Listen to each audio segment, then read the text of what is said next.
Good day everyone, I am Kimberly J. Sumampong. So for today, I'm going to talk about Region 4B, the Mimaropa. Mimaropa is an administrative region in the Philippines designated as Region 4B.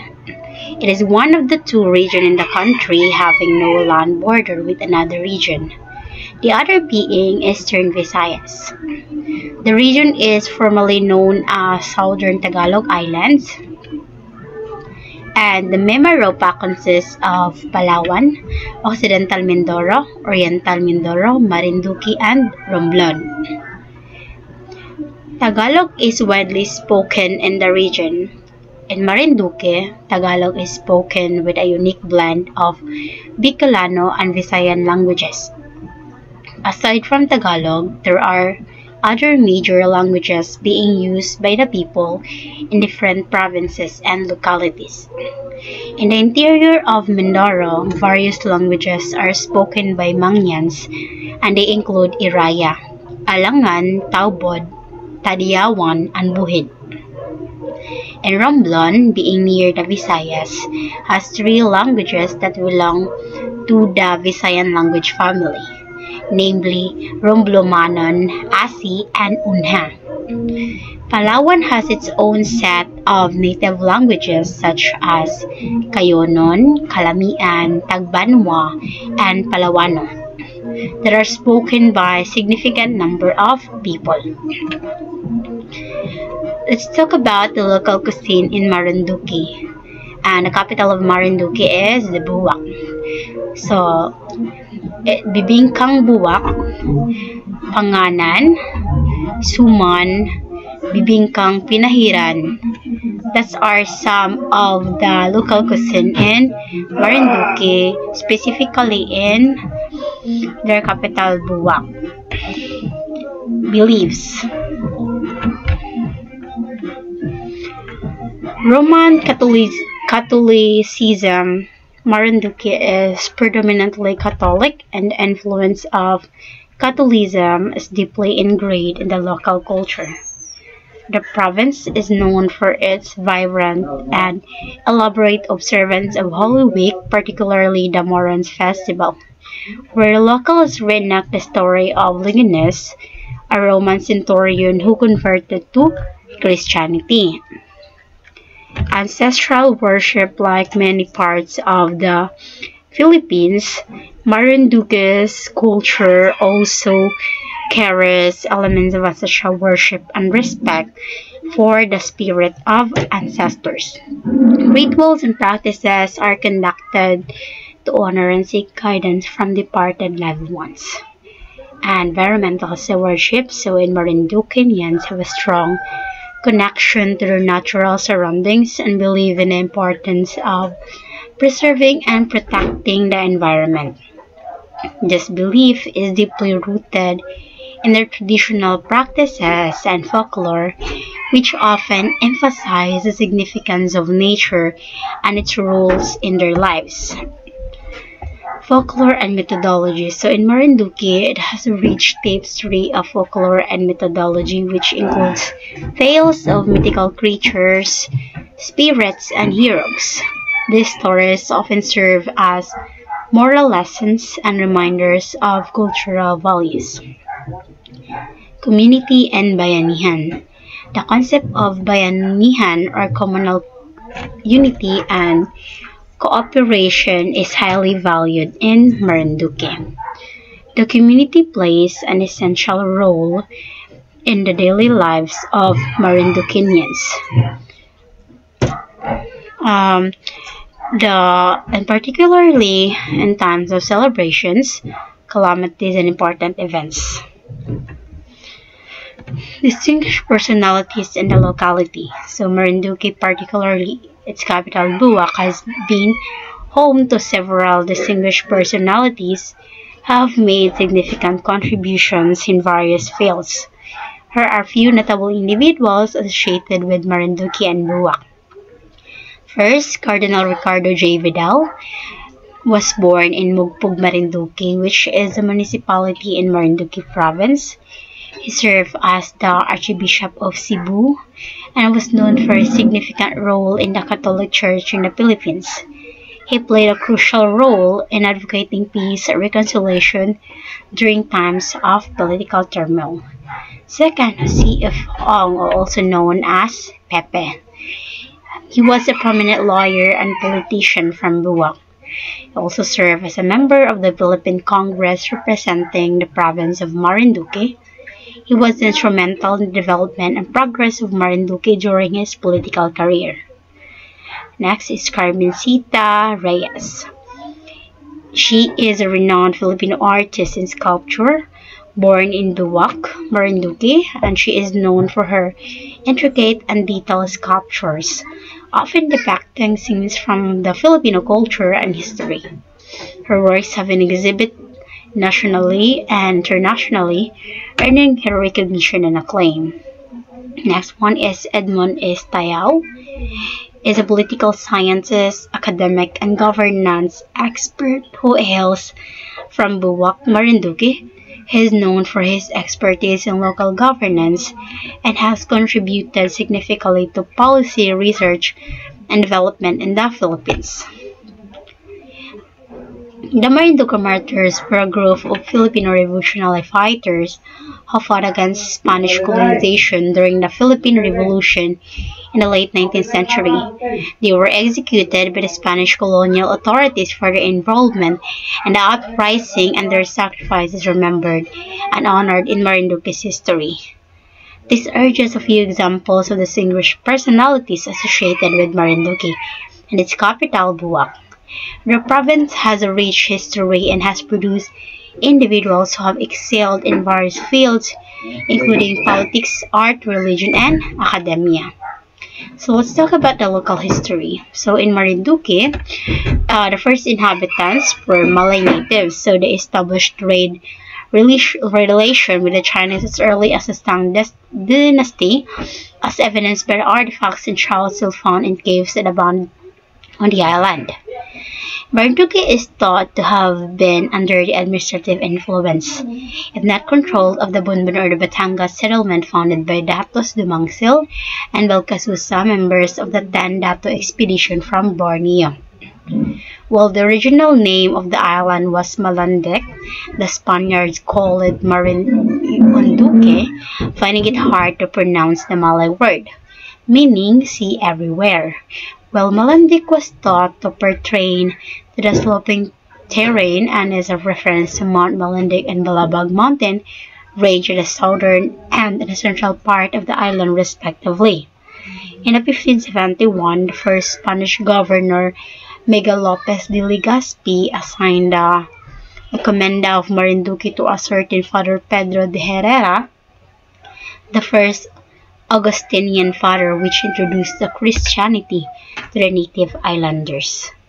So during the April 28, 1898, with the overthrow of the last Spanish cazadores or the Tagalog soldiers, after armed conflict and hostilities to the revolutionists during the Philippine-Spanish War, Marinduque declared its separation from Mindoro and from Spanish rule, a move that was ratified by the ruling class from the different towns of the island province.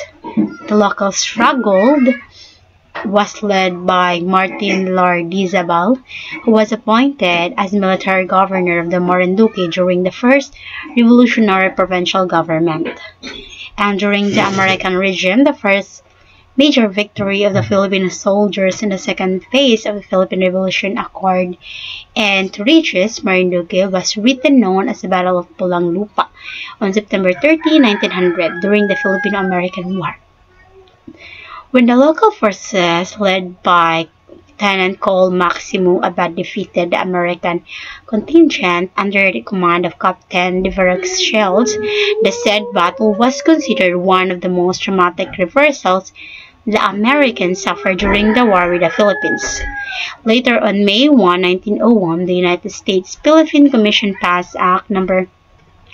125, which created the province of Marinduque and established the provincial government at the municipality of Buwak, its capital. So, a year later, by the virtue of Act No. 423 dated June 23, 1902, The U.S.-Philippine Commission annexed the island of Mindoro, including the island of Lubang, then separated the province of Cavite. The province of Marinduque Buwak remained as the capital of the consolidated provinces 4 months after, on November 10, by the virtue of Act No. 499, Marinduque was made a part of Tayabas, now Quezon. Later on, May 17, 1907, under Act No. 1649, the Commission made Marinduque a sub-province of Tayabas, and finally, on February 21, 1920, Act No. 2880, sponsored by the Representative Honorable Ricardo Paras Jr., separated the sub-province of Marinduque from Tayabas and re-established the former province of Marinduque. That law was signed by the American Governor Francis Burton Harrison. Now let's talk about the physical geography and the movable heritage. So, historical sites or monuments. The site of Labanan, Sapayi in Barangay Balimbing, Buwak, Marinduque, the site of encounter between Filipino Revolutionary Forces and American soldiers during the Filipino-American War. Liwasang Kalayaan at Barangay Malusak, revolutionary heroes led by Jimenegil de Flores and Remigio Medina were massacred by Spanish soldiers on October 10, 1897 and November 1, 1897. Old Catholic Cemetery in Barangay Tampos, where in common grave remains of the victims of October 10 to November 1, 1897 massacres were buried. Liwasan naman ang tanggol sa Inang Bayan, the lower park in front of the municipal building, which is hereby dedicated to perpetuate the heroism and patriotism of all heroes, heroines, and veterans of World War II. Liwasang Pilar Hidalgo Lim, the upper park in front of the municipal building, dedicated in memory honor of Dr. Pilar Hidalgo Lim through Sangguniang Bayan Resolution No. 5-74, dated in August 2, 1974.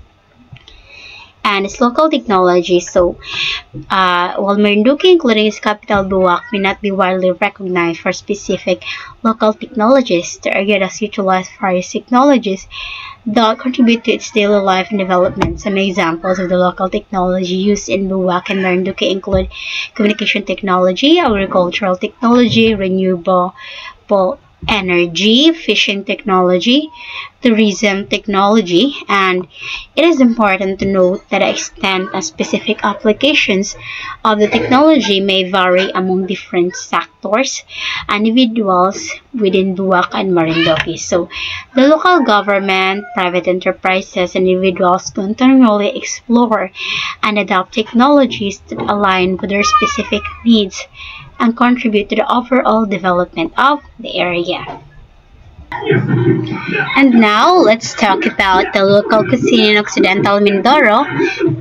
Its capital is Mamburao. So, Occidental Mindoro, with its capital Mamburao, offers a variety of local cuisine that reflects the region's agricultural abundance and coastal resources. Here are some popular dishes and ingredients found in the local cuisine of Occidental Mindoro. The seafood delights, suman at mangga, kalderetang kambing, inasal na manok, kinilaw, tubo juice. So, these are just some of the local cuisine on Occidental Mindoro. And its beliefs, so Occidental Mindoro, including its capital Mamburao, has a diverse range of beliefs and practices that reflect the cultural and religious traditions of its inhabitants. So here are some prominent beliefs and influences found in Occidental Mindoro. So, Occidental Mindoro has indigenous beliefs. So, prior to the arrival of Spanish colonizers, Occidental Mindoro was inhabited by indigenous groups such as the Mangyans. These indigenous communities had their own traditional beliefs, animistic practices, and spiritual connections with the nature, although these beliefs had evolved over time, and some elements of indigenous spirituality and rituals may still be observed among certain communities. And Roman Catholicism, so the Spanish colonization, introduced Christianity to Occidental Mindoro, and Roman Catholicism remains the dominant religion in the region. So the majority of the population follows Catholic traditions and practices with regular attendance at church, participation in religious festivals, and observance of Christian rituals such as baptism, weddings, and funerals. So, folk Catholicism and syncretism. So, alongside formal Catholicism, there are elements of folk Catholicism and syncretic practices in Occidental Mindoro. So, this includes the blending of indigenous beliefs and customs with Catholic rituals and traditions. Some individuals may incorporate rituals, amulets, or folk healers into their practices. So, spirituality and ancestral worship. So, in this ancestral veneration and the belief in spirits, particularly among indigenous communities, continue to play a role in the spiritual beliefs of some residents. Ancestral spirits are often invoked for guidance, protection, and blessings. So, these beliefs involve rituals, offerings, and respect for the spirits of the departed loved ones. So, environment stewardships. So, and due to the region's rich natural resources and dependence on agriculture, there is a strong connection between the people of Occidental Mindoro and the environment. So, many residents have beliefs and practices that emphasize the importance of preserving and respecting nature, as it is seen as a source of life and livelihood. And it's important to note that beliefs and practices can vary among individuals and communities within Occidental Mindoro. The region's cultural diversity and historical influences have shaped a unique blend of indigenous beliefs, Catholicism, and syncretism. So, these beliefs contribute to the cultural identity and spiritual framework of the people in the Occidental Mindoro, including those in its capital, Mamburao. So, distinguished personalities in the locality. So, in Occidental Mindoro, including its capital, Mamburao, has produced several distinguished personalities who have made notable contributions in various fields. So, here are some of the prominent individuals from Occidental Mindoro. The first one is Antonio Magsaysay Jr. So, he is also known as the Sonny. So, he is a successful businessman and entrepreneur. He is the founder and CEO of the successful fast food chain Potato Corner, which originated in the Philippines and has since expanded internationally. The second, Susan Calo Medina, is a renowned television host, travel writer, and cultural advocate.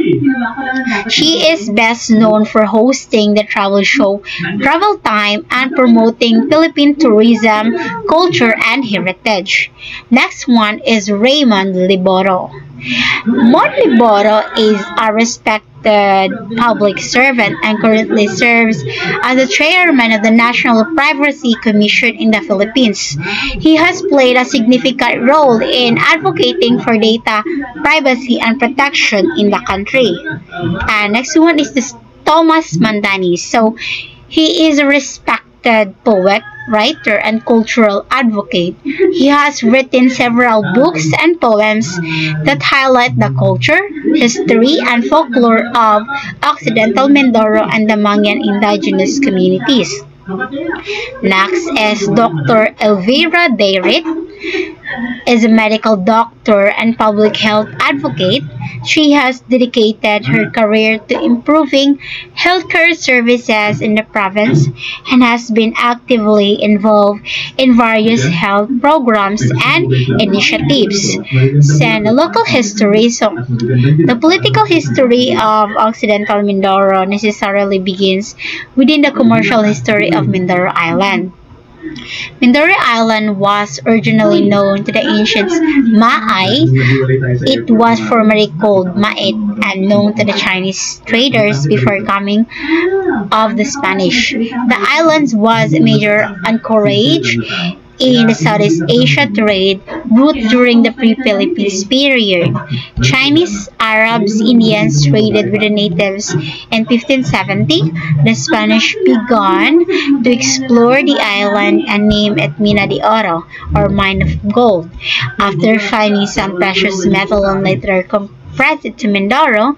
The natives of Mindoro were called Manganese and now anthropologically known as Mangyans. So, in the municipality of Mamburao lies in the level area of the coastal bank of Mamburao River and extends far beyond into the interior at the foot of the mountains. The town is situated along Mamburao Bay between Tubili Point and Mamburao Reef and affords good anchorage in the Mamburao River empties into the bay out 3 1/4 miles eastward of Tubili Point. So, the bay has a good anchorage for northerly and easterly winds, but it's exposed to the southeast monsoon. The Mamburao Reefs extend 3 1/4 miles southward from Quezon Point. And in the early days of propagation of Christianity, the village of Mamburao belonged to the third convenient district established at Calavete, and Mamburao later became a colossal empire, for it either incorporated 3 towns or gave birth to the municipality. From the end of the Spanish period in 1902, Sablayan was a part of Mamburao as a barrio under Act 1280 in 1905. Palawan and Abra de Ilog were annexed to Mamburao as barrios. In 1992, all these places were eventually separated to Mamburao and transforming them to 3 different municipalities. Santa Cruz, a barrio of Mamburao, was also given independent status as a municipality in the same year. And before the separation of Santa Cruz from Mamburao, the latter had an area of 1,050 square kilometers or 105,000 hectares. So the population of Mamburao in 1903 was only 894. In 1939, it increased to 4,423, and in 1948, it jumped to 5,571. The literacy percentage back then was 46.6%. So, by June 30, 1950, the entire province of Mindoro was divided into 2 separate provinces, Oriental and Occidental Mindoro. So, with Mamburao as the capital for Occidental Mindoro, Mamburao can be reached from the north via Batangas City to Matabang Port at Abra de Ilog, and on the south entrance to Caminawit Port, San Jose. In the year 1974, through the Presidential Decree Number 86, the population proper was divided into 8 barangays, so namely the barangay chairman and 6 councilmen duly elected by the assembly. So, on May 17, 1997, a barangay election was held, which led to the total reorganization of barangay officials. At present, each barangay sets to elect a punong barangay, 7 barangay kagawads, and a Sangguniang Kabataan chairpersons at the ex-officio kagawads. So, presently, Mamburao is composed of 15 barangays, so namely Poblacion 1, 2, 3, 4, 5, 6, 7, 8, Payumpon, Balansay, Fatima, Talabaan, Tangkalan, San Luis, and Tayamaan, with an approximately land area of 33,950 hectares. So, let's talk about physical geography and its movable heritage. So, in Occidental Mindoro, with its capital Mamburao, has a rich movable heritage that encompasses various cultural and historical artifacts. These movable heritage items hold significance in preserving the local history, traditions, and artistic expressions of the province.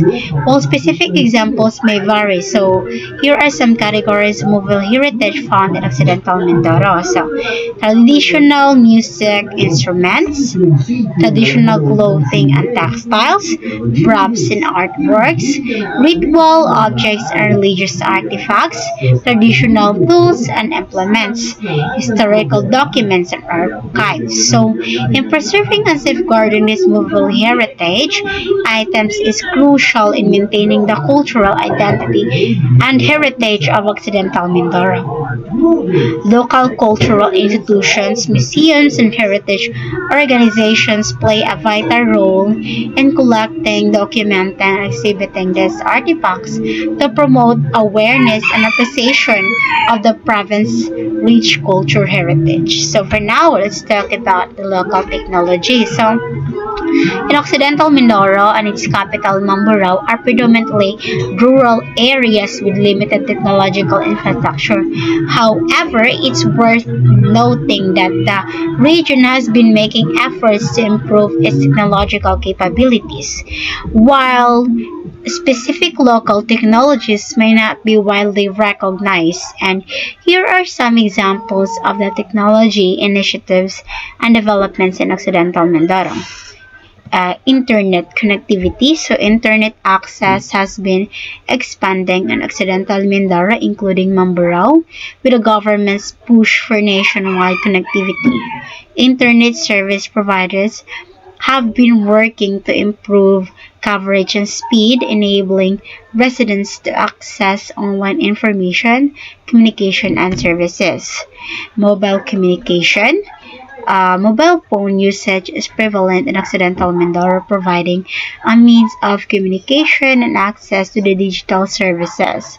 Mobile networks cover most parts of the province, allowing residents to stay connected and access information even in remote areas. And e-governance initiatives, renewable energy projects, technology in education, and agricultural technology. So, while traditional farming methods are still prevalent in Occidental Mindoro, there have been efforts to introduce modern agricultural technologies to improve productivity and efficiency. This includes the use of mechanized farming equipment, irrigation systems, and other technologies that help farmers optimize crop production. So now let's talk about the local cuisine in Oriental Mindoro. So Oriental Mindoro, with its capital Calapan City, offers a variety of local cuisines that showcase the flavors and ingredients of the region. The cuisine of Oriental Mindoro is influenced by its coastal location and agricultural abundance. Excuse me. And here are some examples of local dishes and specialties. Kinilaw na labahita, or this is a dish made from fresh labahita or the sturgeon fish, marinated in vinegar, calamansi, juice, onions, and chili peppers.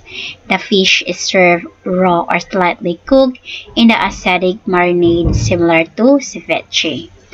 Next is known as the curacha. It is a popular delicacy in Oriental Mindoro. And the sinigang na ulang, or a sour soup made with freshwater prawns, tamarind, and various vegetables. Next is adobong pusit, and a dish made from squid cooked in a mixture of vinegar, soy sauce, garlic, and spices. Next is tulingan or tuna kilawin, binagol. So these are the local cuisine in Oriental Mindoro, or some of the local cuisine in Oriental Mindoro. So now let's talk about beliefs. So Oriental Mindoro, including its capital Calapan City, is a diverse region with a mix of beliefs and religious practices. So beliefs in Oriental Mindoro can be broadly categorized into two main groups. So it has indigenous beliefs. So Oriental Mindoro is a home to various indigenous ethnic groups, particularly the Mangyan people. So these indigenous communities have their own spiritual beliefs and practices that are deeply rooted in nature and ancestral traditions. Their belief systems often involve animism, where they venerate and seek guidance from spirits, ancestors, and natural elements. Rituals, offerings, and ceremonies play an important role in their spiritual practices. Christianity, so like the majority of the Philippines, Christianity, particularly Catholicism, has a significant presence in Oriental Mindoro.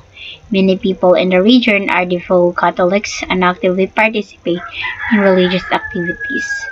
Catholic churches and religious festivals are important cultural landmarks and events in Calapan City and other parts of Oriental Mindoro. So, it is important to note that within these broad categories, individuals' beliefs and practices can vary. So, some people may blend elements of indigenous beliefs with Christianity, while others may adhere strictly to one belief system. Additionally, there may be individuals who follow other religions or have secular beliefs, and Oriental Mindoro's cultural and religious diversity contributes to the rich tapestry of beliefs and practices in the region. The coexistence of indigenous beliefs and Christianity reflects the complex history and cultural heritage of the area. Now let's talk about distinguished personalities in the localities. So, the following list is not exhaustive. It has some of the well-known individuals from the locality. So, first is Gina Lopez, a prominent environmentalist and philanthropist. She served as the Secretary of the Department of Environment and Natural Resources, or the DENR, under the administration of President Rodrigo Duterte.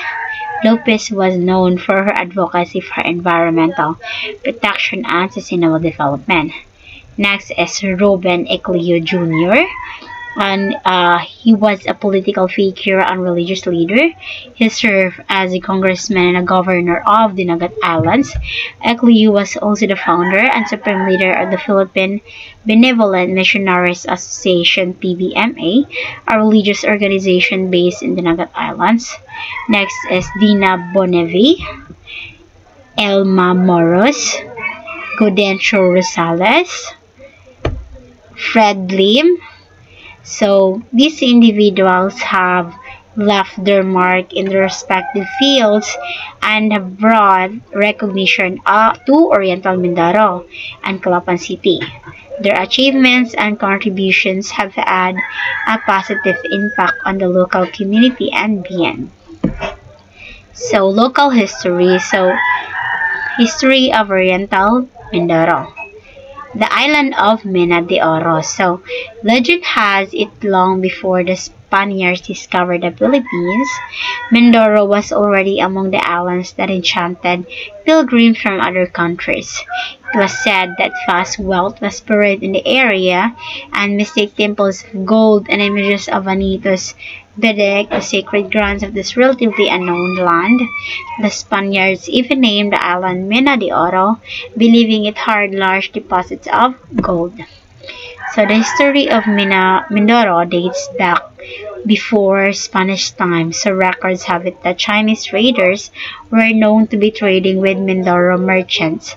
Trade relations with China, where Mindoro was known as Maay, started when certain traders from Maay brought valuable merchandise to Canton in 1892 AD, and the geographic proximity of the island to China Sea had made possible the establishment of such relations with Chinese merchantmen long before the first Europeans came to the Philippines. Historians claim that China-Mindoro relations must have been earlier than 892 AD, and the year when the first ship from Mindoro was returned to have sailed for China. And also historians believe that the first inhabitants of Mindoro were the Indonesians, who came to the island 8,000 to 3,000 years ago. After the Indonesians, the Malays came from Southeast Asia around 200 BC, the Malays were believed to have extensive cultural contact with India, China, and Arabia long before they settled in Philippine archipelago. Now, second is the discovery, evangelization, the province of Mindoro, so which was formally integrated into the province of Bonbon, or known as Batangas, together with Marinduque, was made a separate province in the beginning of the 17th century. The island was divided into pueblos, headed by Gobernacillo and composed of several barangays, headed by Cabeza de Barangay, Minolo. Now the Puerto Galera became the provincial capital, then Baco, and finally Calapan, which was founded in 1679 as a result of conflict between the Recollet priest and the provincial governor. Now let's talk about physical geography and movable heritage. So, Oriental Mindoro, including its capital Calapan City, is rich in movable heritage that represents the cultural and historical significance of the region. Here are some examples of the movable heritage found in Oriental Mindoro. First, traditional costumes and textiles, musical instruments, are important cultural artifacts in Oriental Mindoro.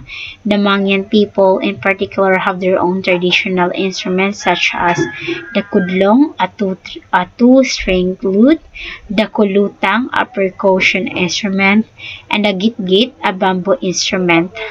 These instruments are used in various rituals, ceremonies, and cultural performances. And arts and artifacts. Art and crafts. So Oriental Mindoro is known for its traditional arts and crafts.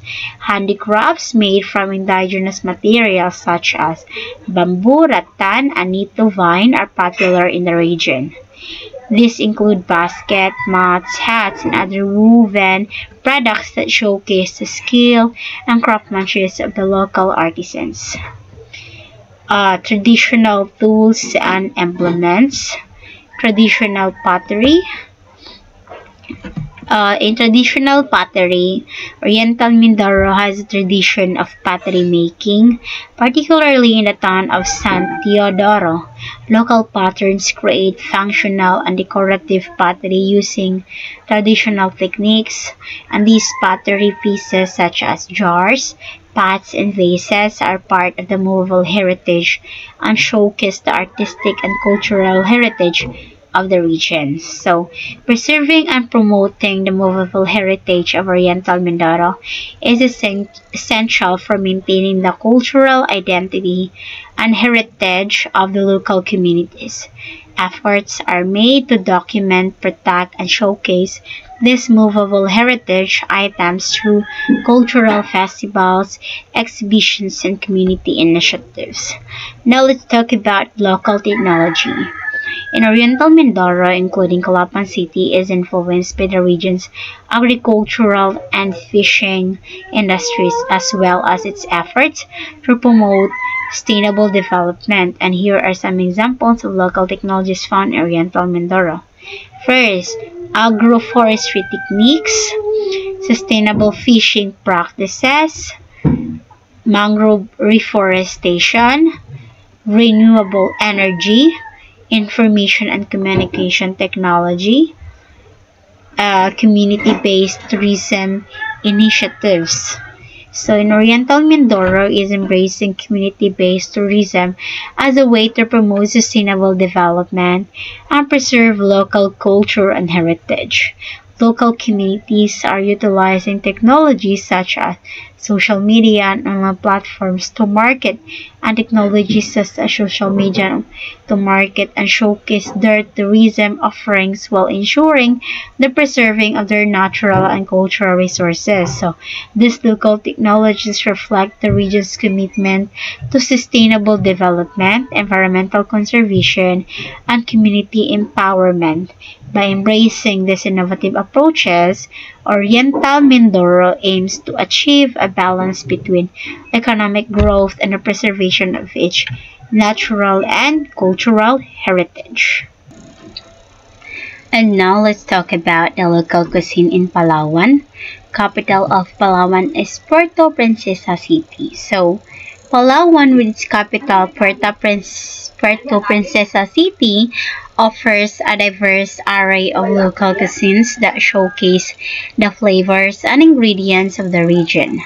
Palawan's cuisine is influenced by its coastal location and rich biodiversity. So, here are some examples of local dishes and specialties. First is known as the tamelak.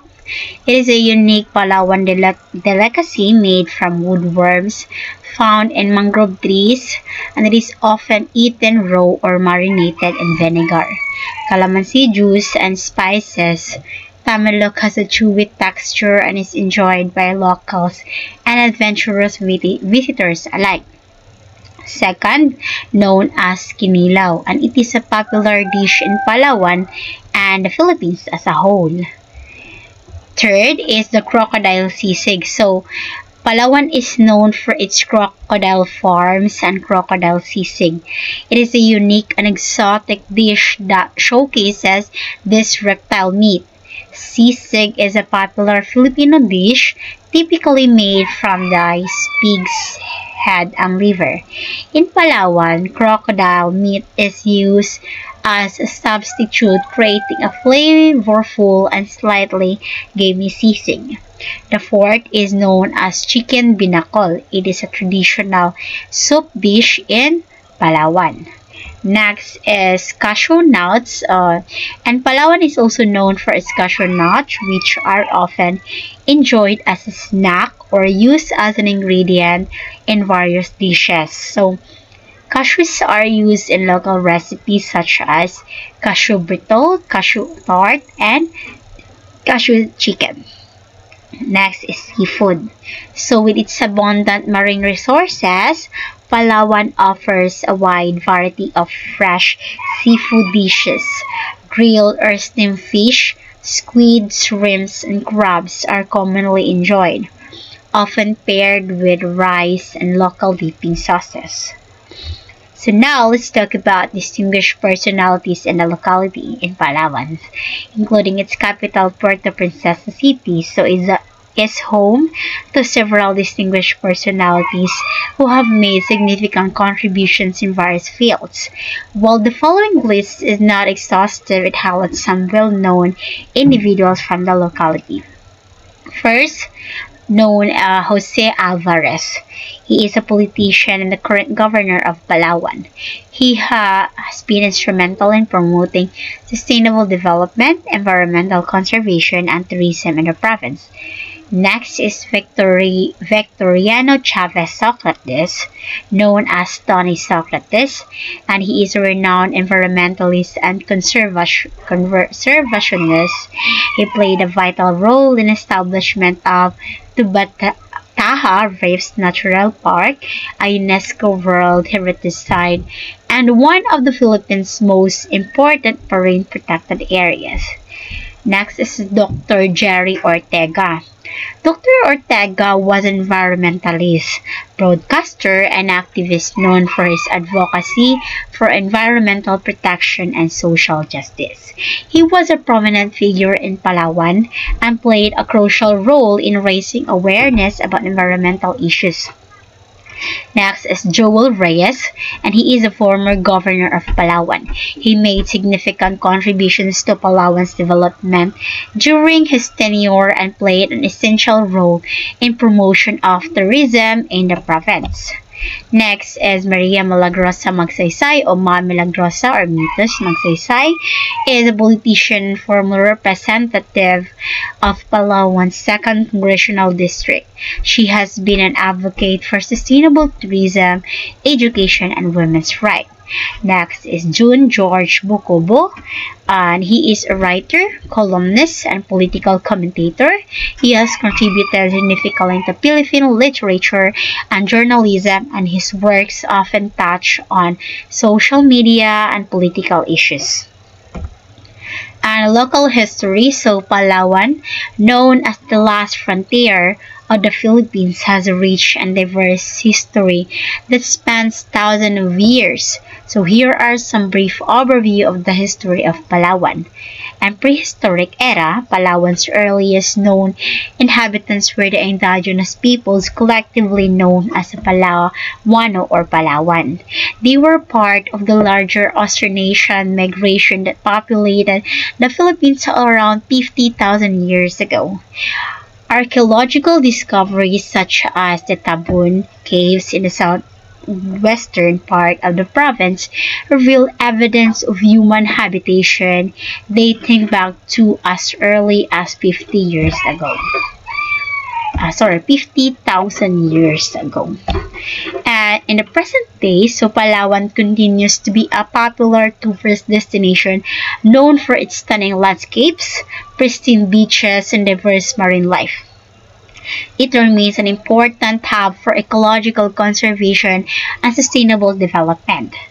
Puerto Princesa City, the capital of Palawan, has become a bustling urban center, while efforts are made to preserve the province's cultural heritage and protect its natural resources. Palawan's history is intertwined with its unique geography, indigenous cultures, and the influence of various colonizers. Today, the province embraces its rich history while looking towards a sustainable future, balancing economic growth with environmental preservation. Now, let's move to physical geography and movable heritage.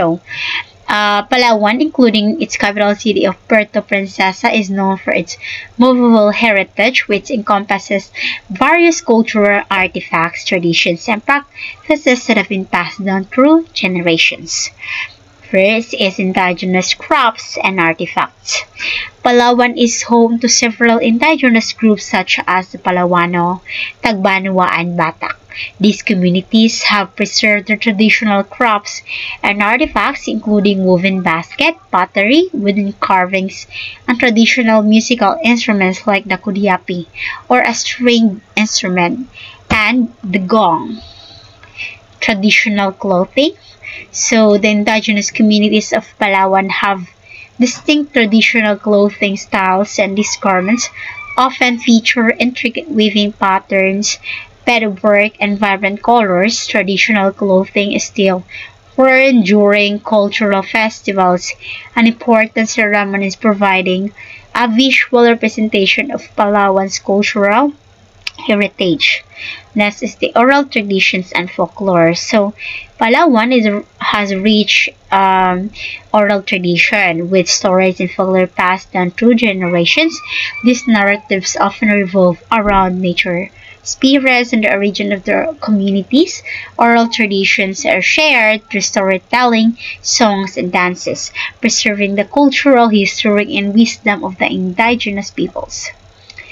It is also known for traditional farming methods, traditional fishing techniques, traditional music, and dance. So, talks about traditional farming methods. So, Palawan's agricultural practices reflect the sustainable farming techniques developed by its indigenous communities. So, these methods include within agriculture, slash and burn farming, rice raising, and the cultivation of traditional crops such as rice, food crops, and fruits.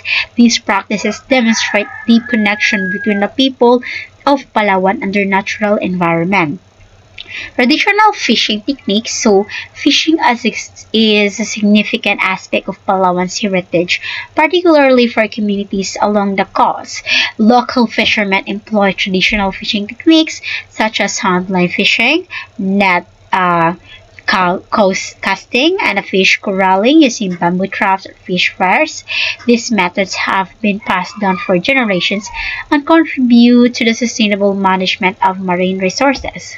And traditional music and dance. So, Palawan showcases its cultural heritage through traditional music and dance performances. Folk dances such as the Kudaman and the Kamaro celebrate local traditions and tell stories through graceful movements and vibrant costumes. So, traditional music accompanies these dances, often featuring indigenous instruments and rhythmic patterns. So, preserving and promoting the movable heritage of Palawan is essential. and maintaining the cultural identity and heritage of its communities. Efforts are made to document, revitalize, and pass on these traditions to future generations, ensuring that the ethnic heritage of Palawan continues to thrive. Let's talk about now the local technology in Palawan. So, including its capital, Puerto Princesa City, has embraced various technologies to support its development and address the needs of its residents and visitors. While Palawan may not have specific technologies unique to the region, it has adopted several local technologies to enhance different aspects of life. Here are some examples. So, renewable energy solutions, sustainable agricultural practices, mobile communications and internet connectivity, ecotourism infrastructure, marine conservation technologies, online booking and reservation systems. So that's some of the local technology in Palawan. So Palawan continues to integrate various technologies to support sustainable development, environmental conservation, and the improvement of quality of life for its residents. So, adaptation of this technology reflects the province's commitment to balancing modern advancements with the preservation of its natural resources and cultural heritage. And now, let's talk about the local cuisine in Romblon, capital Romblon. First is the Biniribid. It's a popular Romblon delicacy made from glutinous rice flour, coconut milk, and sugar. The mixture is shaped into small balls or strips and then deep fried to create a crispy and sweet snack. Second is Inubaran. It is a hearty and flavorful dish made from ripe bananas, cooked in coconut milk with pork, shrimp, or fish. It is seasoned with spices like ginger, garlic, and onions, resulting in a rich and creamy stew. Third, the tikwi is a traditional dish in Romblon made from the young leaves and stems of the taro plant. The leaves are cooked in a coconut milk with spices and often combined with seafood or meat. Tikwi has a unique flavor and is often enjoyed as a side dish or main course. Next is sinugba, refers to grilled or barbecued meat or seafood. So, the fourth one is pinagol. So, it's a sweet delicacy made from grated taro root mix with coconut milk, sugar, and other flavorings. So, the mixture is then wrapped in banana leaves and steamed until cooked.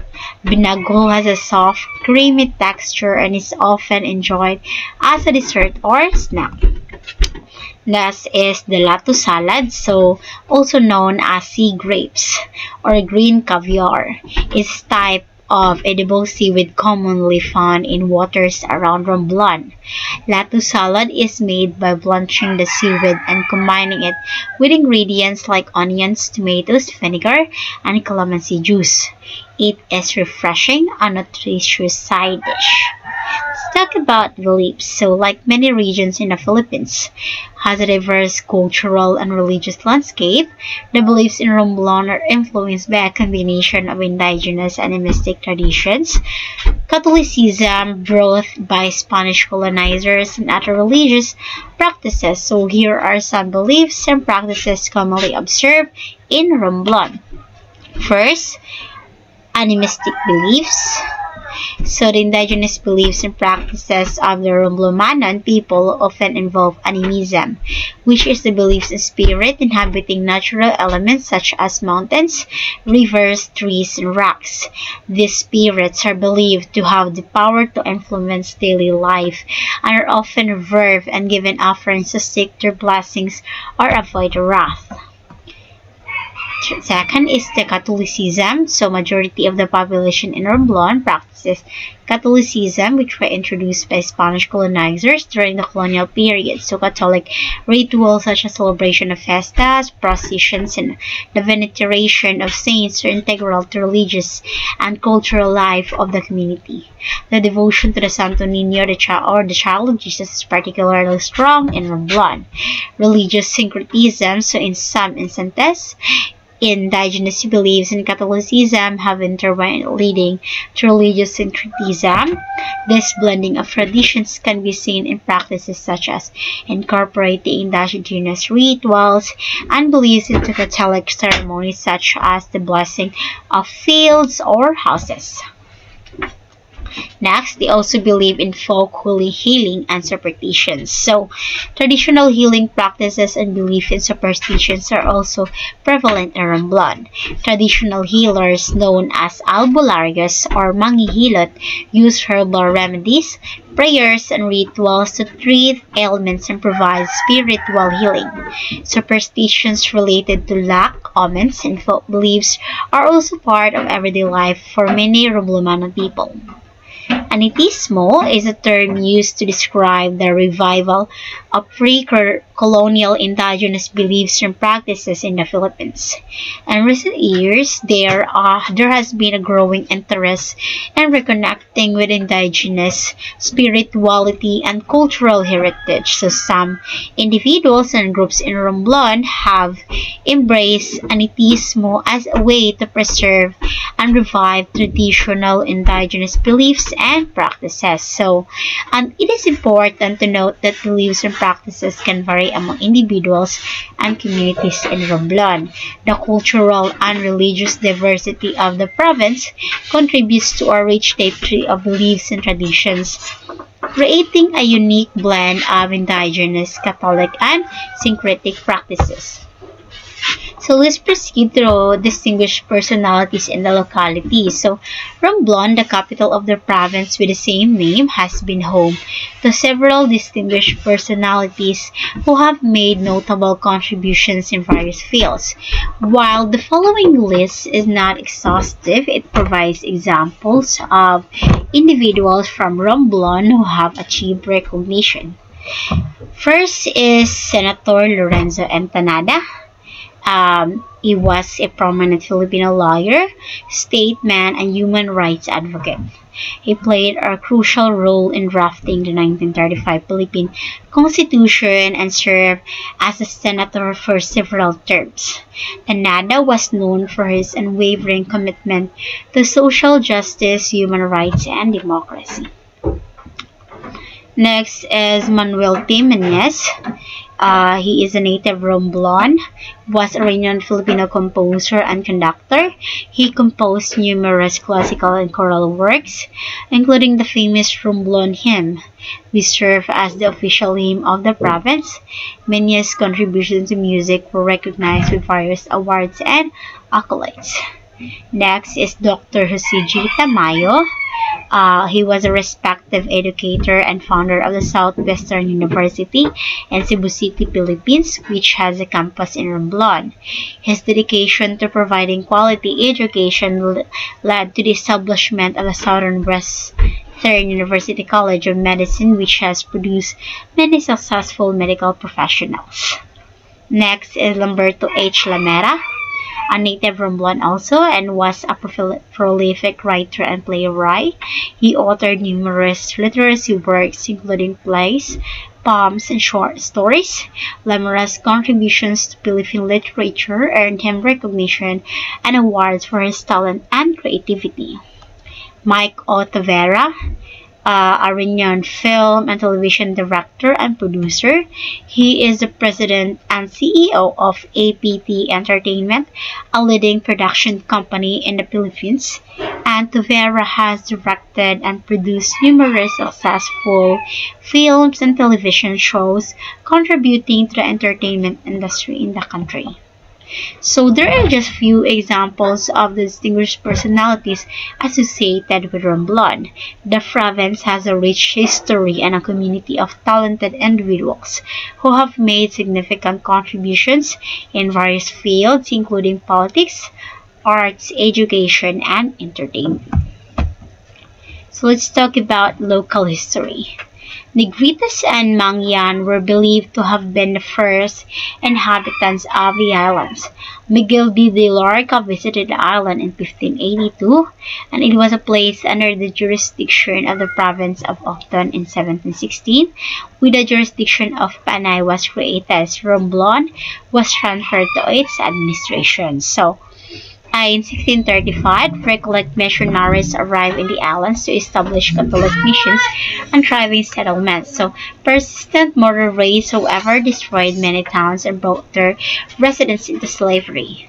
This forced many towns to construct protective fortresses and massive churches, as well as build watchtowers to warn of coming raiders. In 1753, a large fleet of Moro slave raiding ships appeared in Romblon Bay and attacked the town. The attack was repulsed because of the strong fort systems built by the residents. Romblon was organized as a politico-military comendador in 1853. In 1901, it was established as a separate province but was brought back under the jurisdiction of Capiz in 1907.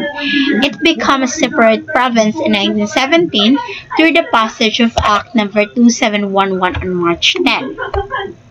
Let's talk about the physical geography and movable heritage. So, Romblon, the capital of the province with the same name, is known for its rich cultural heritage, including various movable heritage objects that showcase the local traditions, craftsmanship, and history. So, here are some examples of movable heritage of Romblon.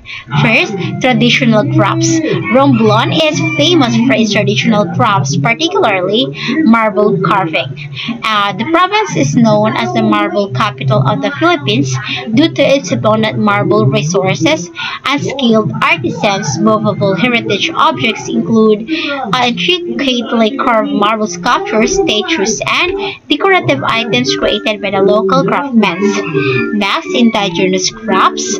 So apart from marble carving, Romblon is also known for other indigenous crafts like basket weaving, pottery, and wood carving are traditional crafts that have been practiced by the indigenous Romblomanon people for generations. So, these crafts produce movable heritage objects such as baskets, clay pots, and carved wooden items that represents the local culture and traditions. Third is religious artifacts. Romblon has a strong Catholic tradition, and movable heritage objects associated with religious practices are significant in the local culture. These include religious statues, icons, and other religious artifacts found in churches, chapels, and religious processions. Some of these may have historical and artistic value, showcasing the craftsmanship of the local artists. Traditional music instruments. Romblon has a rich musical heritage, and traditional music instruments are part of its movable heritage. Instruments like the bandura, a string instrument similar to a mandolin, octavina, and guitar are commonly used in traditional music and performances. These instruments represent the local musical traditions and are often played during cultural events and festivals. Fifth is the traditional costumes and textiles. The traditional clothing and textiles of Romblon form an important part of its movable heritage. Traditional costumes such as barong saya for women and barong Tagalog for men are worn during special occasions and cultural events. These costumes, often made from locally woven fabrics, reflect the local identity and cultural heritage of Romblon. So these are just few examples of the movable heritage of Romblon. So the province's rich cultural traditions, skilled craftsmanship, and historical significance contribute to a wide range of movable heritage objects that reflect the culture and identity. So let's proceed to the local technology. Romblon, the capital of the province with the same name, is a part of the Philippines and has access to modern technologies similar to other regions in the country. While there may not be any specific local technology unique to Romblon, the residents of the capital city have access to a wide range of technologies commonly found in urban areas. So these technologies include communication technology, transportation technology, renewable energy technology, agricultural technology, information technology. So, in information technology, it plays a vital role in Romblon with the availability of computers, laptops, and internet connectivity. These technologies support various sectors including education, business, government services, and more. So, it is important to note the specific level of technology adaptation and the ability of certain technologies may vary within different areas of Romblon. Additionally, advancement in technology are ongoing and new technologies are continually being introduced and adopted by the local community. So that would be all for my part. Thank you for listening.